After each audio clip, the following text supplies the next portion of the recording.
नमस्कार, प्रणाम, गोड़ लगातानी।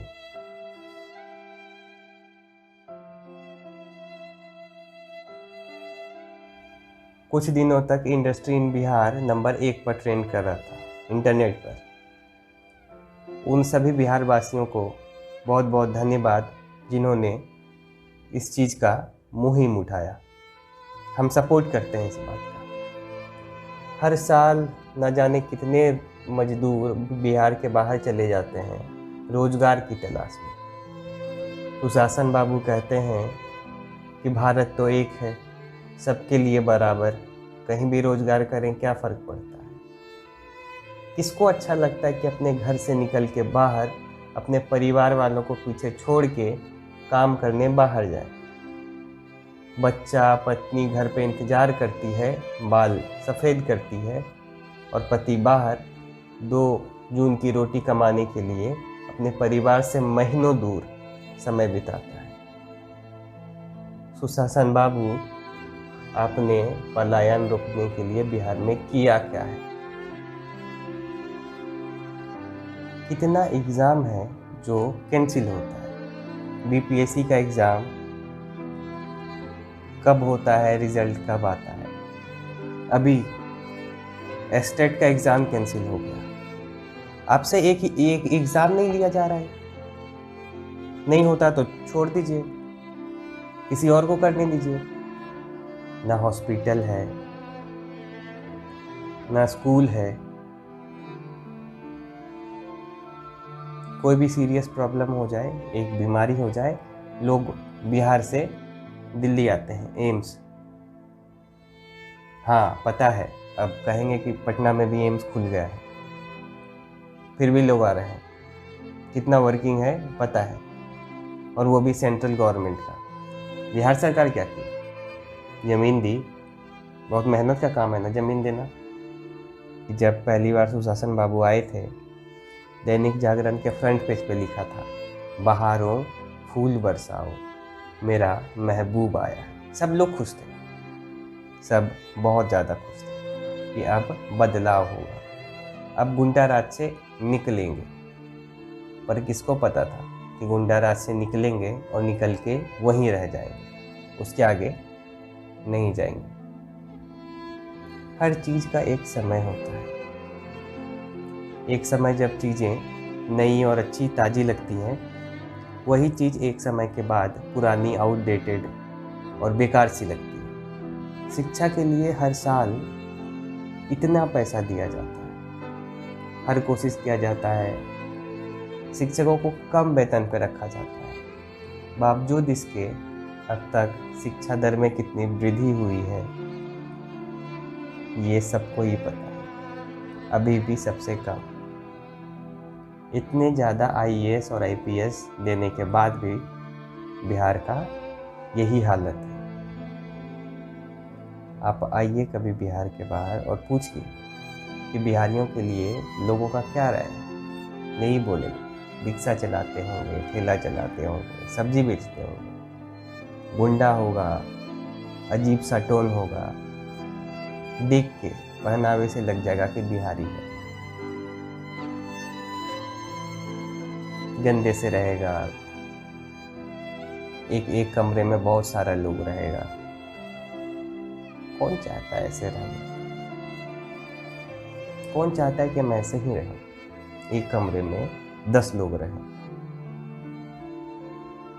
मजबूरी है भाई साहब, मजबूरी। और इस मजबूरी का फ़ायदा हर बार चुनाव से पहले हर सरकार उठाता है। आएगा, बड़ा बड़ा वादा करेगा, ये करेंगे, वो करेंगे, फलाना करेंगे, होता कुछ नहीं है। चुनाव जीत के गए, कुर्सी पर बैठ गए, अब उतरने का नाम नहीं। कुछ भी कर लो, इनको बस कुर्सी चाहिए। 2 लाख से ज़्यादा मजदूर 1500 किलोमीटर दूर से पैदल ही चले आए, पैरों में छाले लिए। उनका क्या? उसके लिए रोजगार बिहार में नहीं मिलेगा क्या? कब मिलेगा? एक भी इंडस्ट्री बिहार में लग नहीं पाया। चीनी मिल, सीमेंट मिल, ना जाने क्या क्या कितनी इंडस्ट्री एक एक करके सब बंद हो गई। ना तो उसको बचाया जा सका, ना ही नया बनाया जा सका। तो बिहार हमेशा से क्या पलायन करने वाले मजदूरों का ही राज्य बना रहेगा। लोग यहाँ छोटे छोटे खेतों में खेती ही करते रहेंगे क्या? नौकरी तो आप देने से रहे, आज फॉर्म भरवाएंगे, 4 साल 5 साल बाद जब आपका मन होगा, चुनाव आएगा, तब आप रिजल्ट देंगे। समय बदल गया है, सोशल मीडिया का ज़माना आ गया है, चीज़ों को आपको समझना चाहिए। नहीं समझेंगे तो डूब जाएंगे, हर कोई डूबा है। एक समय आता है जब आप पीक पे होते हैं और फिर नीचे। हॉस्पिटल का क्या हाल है आपको पता है, डॉक्टर से ज़्यादा कुत्ते वार्ड में घूमते नजर आते हैं। स्कूल्स के बारे में आपको हमने पहले ही बता दिया है, इंडस्ट्री कोई लगा नहीं। आपदा प्रबंधन पर आज तक क्या काम किए हैं? हर साल पता है कि बाढ़ आता है, हर साल हजारों लोग अपना घर से बेघर हो जाता है, खाने को कुछ नहीं होता, ऊपर से हेलीकॉप्टर से पैकेट गिराएंगे, पर बाढ़ रोकने के लिए कोई काम नहीं करेंगे। विकास का इनका एक अलग ही तरीका है। नया यूनिवर्सिटी दिखाना है तो एक यूनिवर्सिटी को 2 भाग में बांट दो, कागज पर दिखेगा कि एक नया यूनिवर्सिटी बना है, पर बना क्या? वही बिल्डिंग, वही ऑफिस, बस 2 भाग में बांट देने से क्या नया चीज बन गया?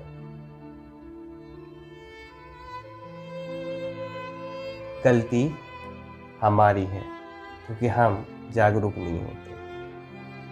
जिस दिन इलेक्शन होगा उस दिन घर में छुट्टी मनाएंगे, मजे करेंगे जैसे हॉलीडे है। समझ में नहीं आता कि ये हमारे ही भविष्य के लिए।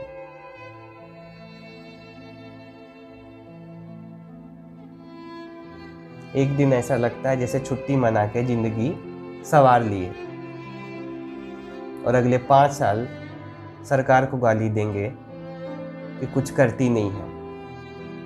एक दिन हम नहीं करेंगे और सरकार से उम्मीद करेंगे कि अगले 5 साल करें। हाथ जोड़ के विनती करते हैं कि इस बार के इलेक्शन में वोट दीजिएगा, किसी को दीजिए, फर्क नहीं पड़ता है, कम से कम वोट डालने का आदत तो डालिए। इस पर इसका जिम्मेदारी डालिए। सरकार बदलती गई, सूरतें बदलती गई, पार्टियां आई और गई, पर जनता तो वही थी। मूक दर्शक बन के चुपचाप देखती गई, कुछ नहीं की। जादव है तो जादव को वोट देंगे, कुर्मी है तो कुर्मी को वोट देंगे, और भी जो जाति वाले लोग हैं वो अपने जाति वाले लोग को देंगे। दलित वाला अपना रोटी सेकने के लिए सामने आ जाएगा। वोट दे लिए ना। सरकार तो अब आपके घर में पैसा छापने का मशीन लगा के गई है कि जब मर्जी उसमें कागज़ डाले और पैसा निकाल लिए। 2000 का नोट एकदम नया कड़क निकलता है क्या? कब समझ में आएगा कि सब चीज़ें बेकार है? जाति के नाम पर वोट देना एकदम बेकार है। ऐसे ही जाति और धर्म के नाम पे बढ़ते रहे ना, तो जितना है उससे भी घटिया स्थिति होगा बिहार का। समझिए बात, अब नहीं समझे तो संभल नहीं पाएंगे। सब आगे निकल जाएगा और बिहार वहीं का वहीं रह जाएगा। फिर देते रहिएगा दोष कि जो होता है होने दो, क्या फर्क पड़ता है? बिहार कौन सा मेरा घर है? मेरा घर आके बनवा रहे हैं क्या? अब तो खुश हैं आप कि लॉकडाउन खत्म होगा और फिर से रोजगार के लिए हर परिवार से कुछ ना कुछ लोग बाहर जाएंगे, तब आपको अच्छा लगेगा। आदत पड़ गई है ना इसकी, सुधरना नहीं चाहते। एकता दिखाइए, सामने आइए, बिहार बदलेगा। हम बदलेंगे, आप बदलेंगे, मिल के बदलेंगे, पर बिहार बदलेगा।